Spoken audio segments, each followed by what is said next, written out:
विधानसभा में हार के बाद अब कांग्रेस ने लोकसभा चुनाव के लिए कमर कस ली है। प्रदेश में फिलहाल कांग्रेस के पास होने के लिए कुछ भी नहीं है।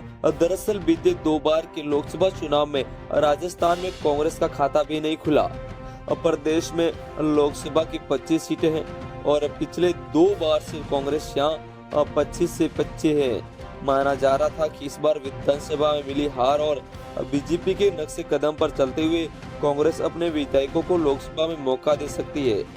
इसमें सबसे बड़े नाम थे सचिन पायलट और अशोक गहलोत के, मगर कहा जाता है कि इन दोनों ही लोकसभा चुनाव लड़ने से इनकार कर दिया है। दरअसल बीते दिनों में कहा जा रहा है दिल्ली में लोकसभा चुनाव के प्रत्याशियों में सैन में बैठक हुई थी, जहां गहलोत और पायलट दोनों ने अपने चुनाव लड़ने की मंशा से इनकार कर दिया। कहा जा रहा था दोनों नेताओं ने लोकसभा चुनाव में युवा और नए चेहरों को मौका देने की बात कहते हुए अपनी दावेदारी का नकार दिया, लेकिन कांग्रेस ने सामने चुनौती उन चेहरों की तलाश में है कि जो राजस्थान में कांग्रेस के 2 बार के सुखी को खत्म कर सके।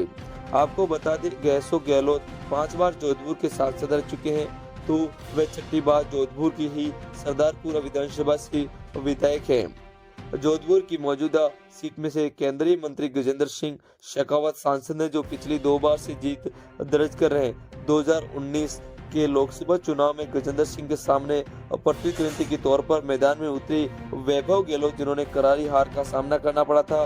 वैभव की हार में तब हुई थी जब प्रदेश की सत्ता में कांग्रेस का शासन था और उसके पिता अशोक गहलोत मुख्यमंत्री थे। 2024 के लोकसभा चुनाव से पहले ही जोधपुर के कांग्रेस के कार्यकर्ता ने वैभव गहलोत के खिलाफ मोर्चा खोल दिया और ये जो चुनाव है, अशोक गहलोत जी हमारे सुप्रीम लीडर है, अशोक जी हमारे कैंडिडेट, तो वो जीतेंगे। लेकिन अगर अशोक गहलोत जी या किसी और की बोल देंगे या उनके पहले विचार कीजिए, वोट अशोक गहलोत जी को देंगे। ये क्रिकेट में ठीक है, पॉलिटिक्स में ठीक है ही नहीं, मैं नहीं जानता। दूसरा एक सेकेंड ये बैठे सामने जो नजर आ रहे हैं। अब अगर सचिन पायलट की बात की जाए तो पायलट ने अपना पहला चुनाव 2004 में 2 साल लोकसभा सीट से लड़ा था। 2 साल सीट पर पायलट ने पहले उनकी मां रमा देवी और पिता राजेश पायलट जी सांसद रह चुके हैं। 2009 में पायलट ने अजमेर की सीट से लोकसभा का चुनाव लड़ा था। यहाँ पर जीत के साथ ही वे केंद्र में मंत्री भी बने, लेकिन 2014 के लोकसभा चुनाव में पायलट अजमेर से चुनाव हार गए। लेकिन अब तक पायलट प्रदेश कांग्रेस के अध्यक्ष बन चुके थे और उनके सामने चुनौती थी 2018 के विधानसभा चुनाव में प्रदेश की सत्ता में कांग्रेस। पायलट सीएम बन चुके थे और 2018 के चुनाव में पायलट ने दौसा और अजमेर के बजाय टोंक सीट से विधानसभा चुनाव लड़ा और जीत हासिल की। मुख्यमंत्री के दावेदार माने जाने वाले पायलट को उप मुख्यमंत्री के पद से असंतोष करना पड़ा और ये पद भी ज्यादा दिनों तक अपने पास नहीं रह पाया।